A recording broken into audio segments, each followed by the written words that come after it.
Chapter 2, Diversity and Discrimination. In the previous chapter, you have discussed the meanings of diversity. Sometimes, people who are different from others are teased, loved, and are not included in a certain activity or group. We feel hurt, angry, helpless, or sad when friends or others treat us in such ways. Have you ever wondered why this happens? In this chapter, we will try and explore how such experiences are related to the society we live in. We will look at how they are connected to the inequalities that exist around us.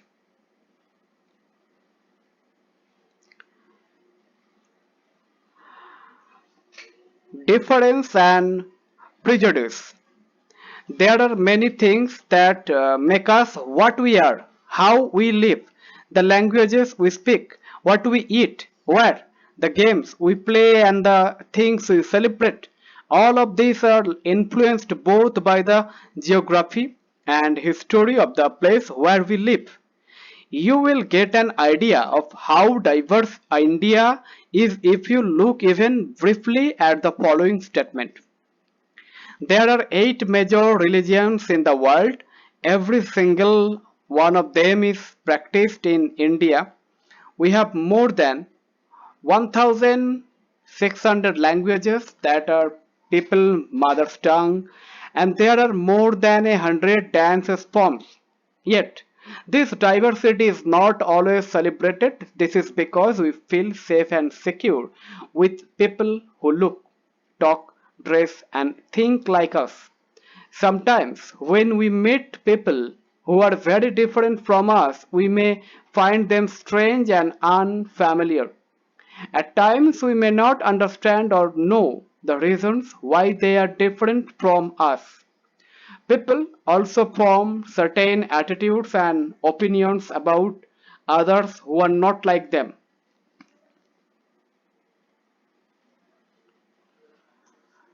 Prejudice. Look at the statements below that you believe to be true about rural and urban life in India. Tick mark those that you agree with. Do you have a prejudice against rural or urban people? Find out if this is shared by others and discuss the reasons why people have this prejudice. Can you list some of the prejudices that you have noticed around you? How do they affect the ways in which people treat each other?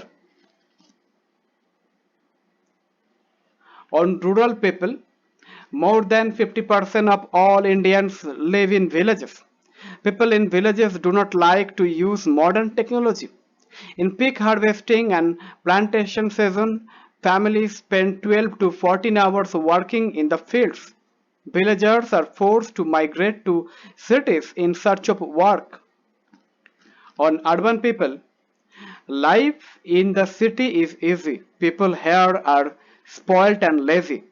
In cities, families spend very little time with each other. People in cities only care about money, not about people. Living in a city is expensive. A large part of people's earning is spent on rent and transport.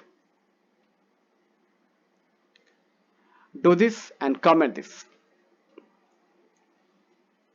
Some of these statements see villagers as ignorant and see people in cities as money-minded and lazy. When our opinions about certain peoples are always negative, seeing them as lazy, stingy, as some of these statements, then this becomes prejudices that we carry about them. Prejudices means to judge other people negatively or see them as inferior. When we think that only one particular way is the best and right way to do things, we often end up not respecting others who may prefer to do things differently. For example, if we think English is the best language and other languages are not important, we are judging these other languages negatively. As a result, we might not respect people who speak languages other than English. We can be prejudiced about many things, people's religious beliefs and color of their skin, the regions they come from, the accent they speak in, the clothes they wear, etc. Often our prejudices about others are so strong that we don't want to form friendship with them. At times, we may even act in ways that hurt them.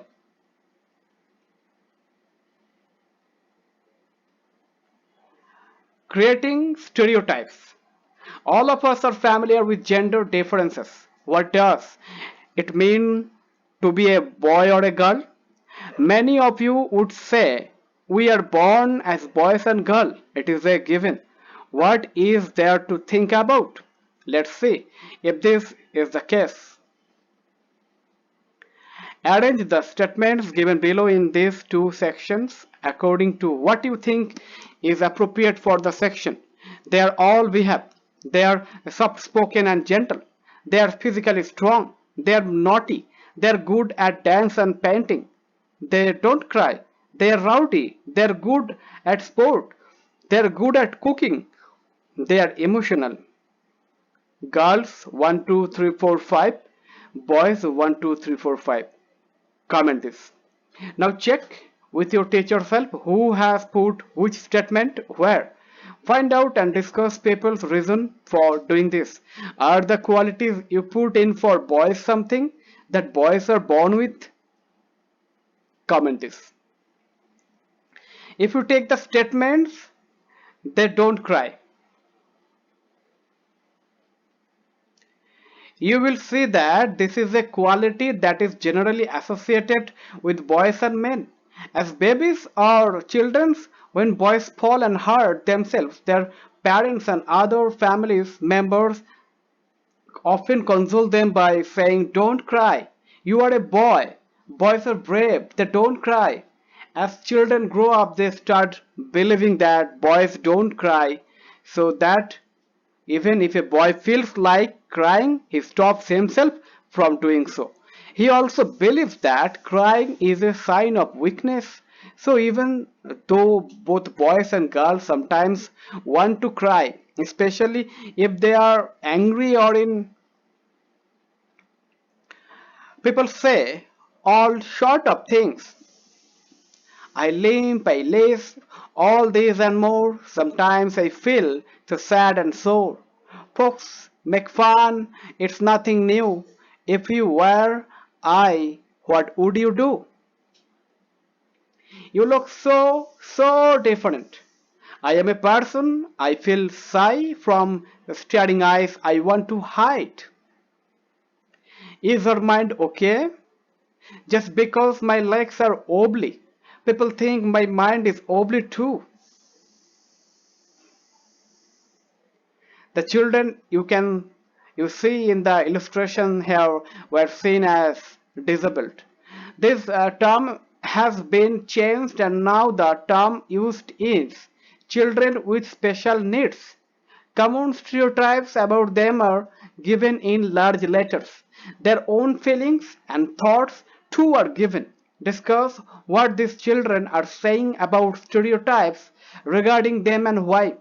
Do you think children with special needs should be a part of regular schools or study in a separate school? Give reason for your answer. Source: Why Are You Afraid to Hold My Hand? By Sheila Thir. Pain. As they grow, older boys learn or teach themselves not to cry. If a grown boy cries, then he feels that others will either tease him or laugh at him, and so he stops himself from doing so in front of others. This is the way boys are, and this is how girls are. These are statements we hear constantly and accept without even thinking, and we start believing that each one of us must behave accordingly. We fit all boys and all girls into an image that society creates around us. You can take other statements such as they are soft and gentle or they are well behaved and discuss how these are applied to girls. Do girls possess these qualities at birth or do they learn such behavior from others? What do you think about girls who are not soft and gentle and those who are naughty?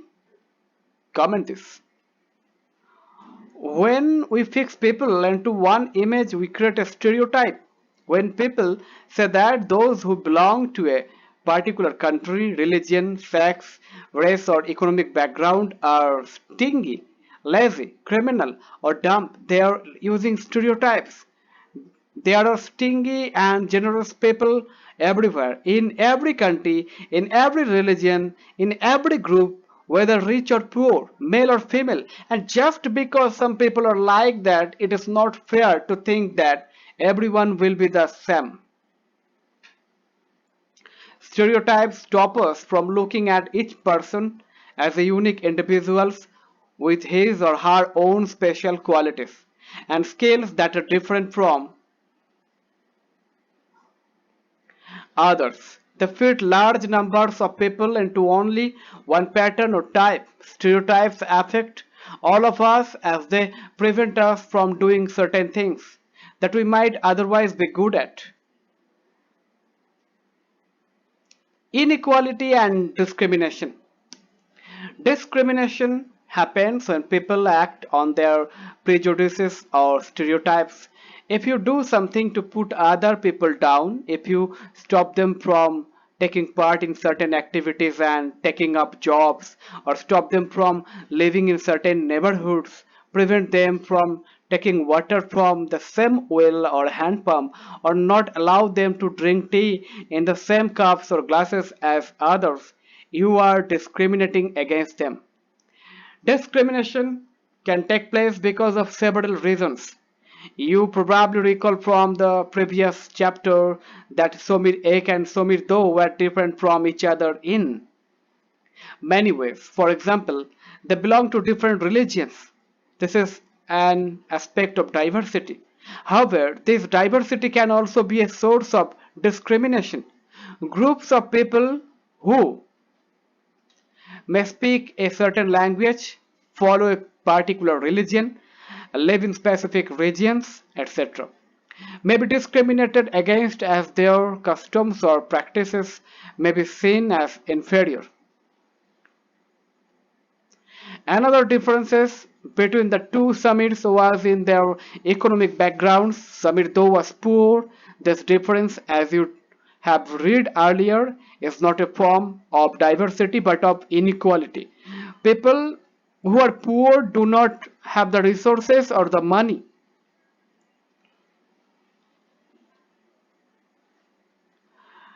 A common stereotype about some Muslims is that they are not interested in educating girls and therefore do not send girls to school. However, studies have now shown that poverty amongst Muslims is an important reason why Muslim girls do not attend school or drop out from school after a few years.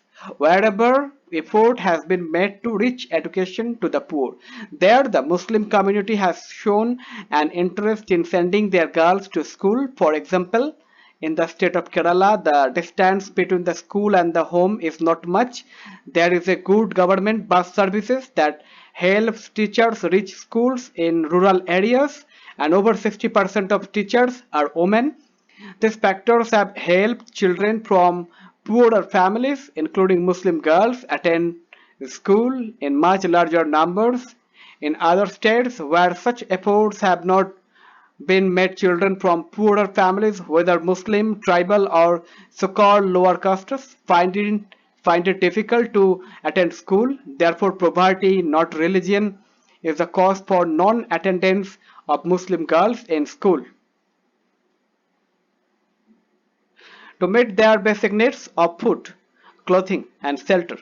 They experience discrimination in offices, in hospitals, schools, etc., where they are treated badly because they are poor. Some people may experience both kinds of discrimination. They are poor and they belong to groups whose culture is not valued. Tribal, some religious groups, and even particular regions are discriminated against for one or more of these reasons. In the following section, we will look at how a famous Indian was discriminated against. This will help us understand the ways in which caste was used to discriminate against large numbers of people. On being discriminated against, people are engaged in different kinds of work like teaching, carpentry, pottery, weaving, fishing, farming, etc. to earn a livelihood. However, certain kinds of work are valued more than others. Activities like cleaning, washing, cutting hair, picking garbage are seen as tasks that are of less value, and people who do this work are seen as dirty or impure. This belief is an important aspect of the caste system. In the caste system, communities or groups of people were placed in a sort of ladders where each caste was either above or below the others. Those who placed themselves at the top of this ladder called themselves upper.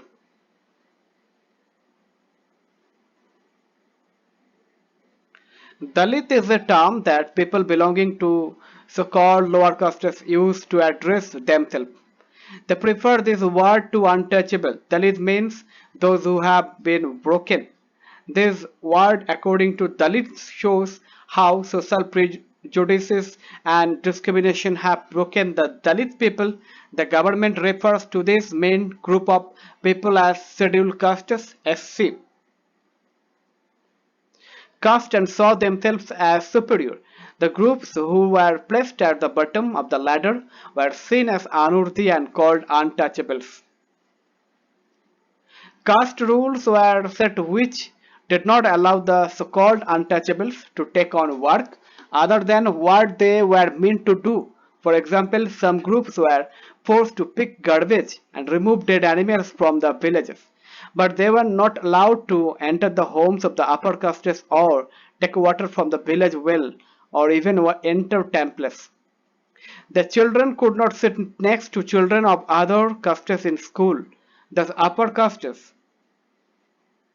being made to sit separately in the classroom because of one's background is a form of discrimination. What is the difference between discrimination and stereotypes? How do you think a person who is discriminated against might feel? Comment this. Acted in ways which did not give the so-called untouchables the same rights as they enjoyed. Dr. Vim Rao Ambedkar, one of the greatest leaders of India, shares his first experience of caste-based discrimination, which took place in 1901 when he was just 9 years old. He had gone with his brothers and cousins to meet his father in Koregaon, which is now in Maharashtra. Long did we wait, but no one turned up. An hour elapsed and the station master came to inquire. He asked us for our tickets. We showed them to him. He asked us why we tarried.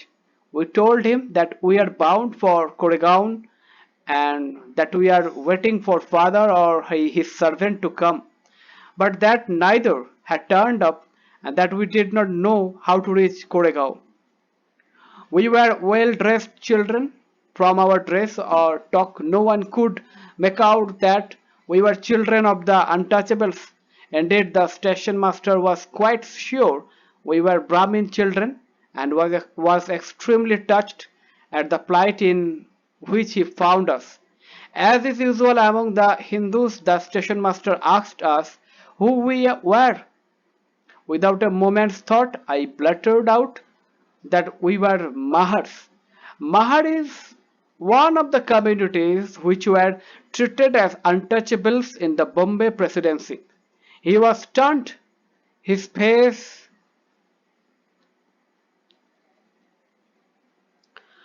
underwent a sudden change. We could see that he was overpowered by a strange feeling of repulsion.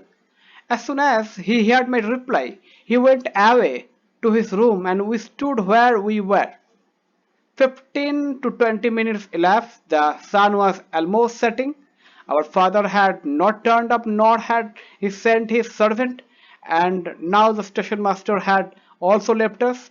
We were quite bewildered, and the joy and happiness which we felt at the beginning of the journey gave way to a feeling of extreme sadness.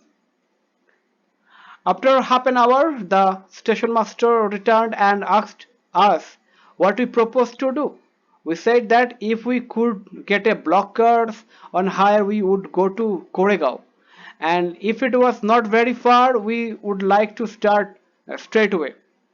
There were many blockers applying for hire, but my reply to the station master that we were mahars had gone round among the cartmen, and not one of them was prepared to suffer being polluted and to demand himself carrying passengers of the untouchable classes. We were prepared to pay double the fare, but we found that money did not work.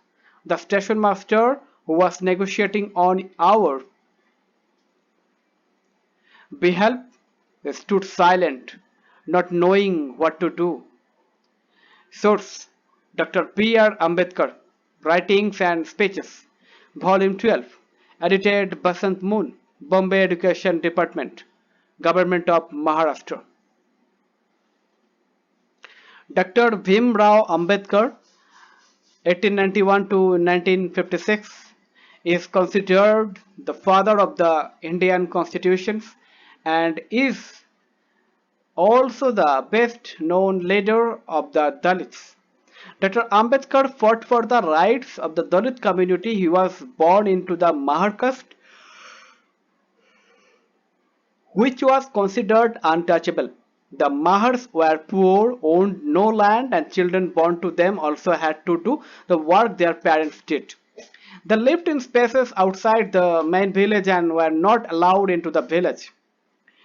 Dr. Ambedkar was the first person from his caste who completed his college education and went to England to become a lawyer. He encouraged Dalits to send their children to school and colleges. He also asked Dalits to take one different kinds of government job in order to move out of the caste system. He led many efforts of Dalits to gain entry into temples. Later in life, he converted to Buddhism in his search for a religion that treated all members equally.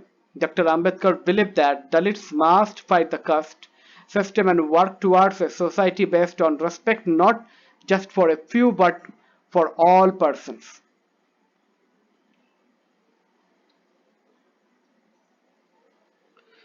Despite the children offering money, the cartmen refused them. Why? How did people at the station discriminate against Dr. Ambedkar and his brothers? How do you think Dr. Ambedkar felt as a child when he saw the station master's reaction to his statement that they were Mahars? Have you ever experienced prejudice or witnessed an incident of discrimination?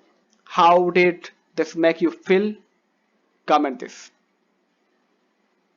Imagine how difficult it would be if people could not move easily from one place to the other.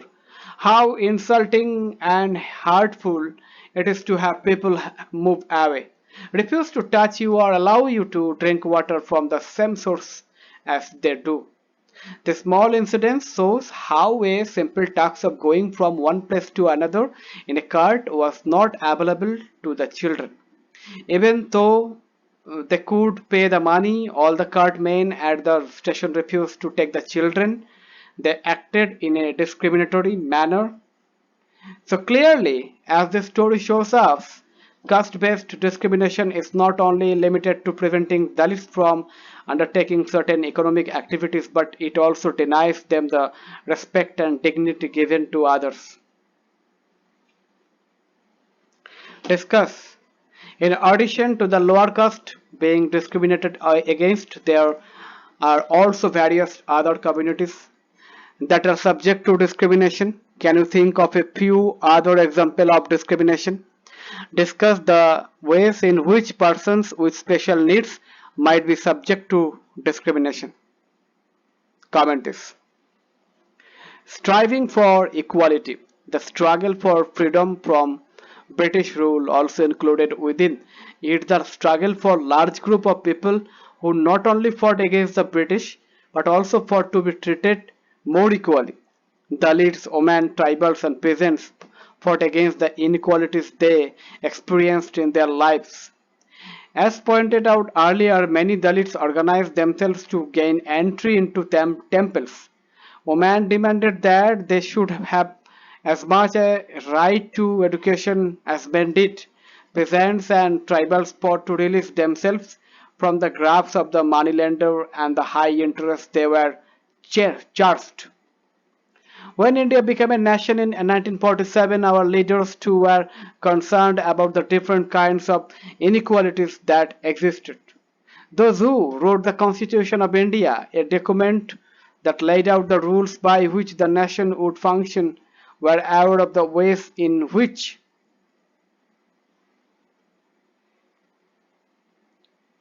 women at a rally demanding their rights. Discrimination had been practiced in our society and how people had struggled against this. Many leaders of this struggle, such as Dr. Ambedkar, had also fought for the rights of the Dalits. So these leaders set out a vision and goals in the constitution to ensure that all the people of India were considered equal. People of India were considered equal. This equality of all persons is seen as a key value that unites us all as Indians. Everyone has equal rights and opportunities. Untouchability is seen as a crime has been legally abolished by law. People are free to choose the kind of work they wish to do. Government jobs are open to all people. In addition, the constitutions also placed responsibility on the government to take specific steps to realize this right to equality for poor and other such marginal communities. The writers of the constitutions also said that respect for diversity was a significant element in ensuring equality. They felt that people must have the freedom to follow their religion, speak their language, celebrate their festivals, and express themselves freely. They said that no one language, religion, or festival should become compulsory for all to follow. They said that the government must treat all regions equally. Therefore, India became a secular country where people of different religions and faiths have some of the members who wrote the Constitution of India.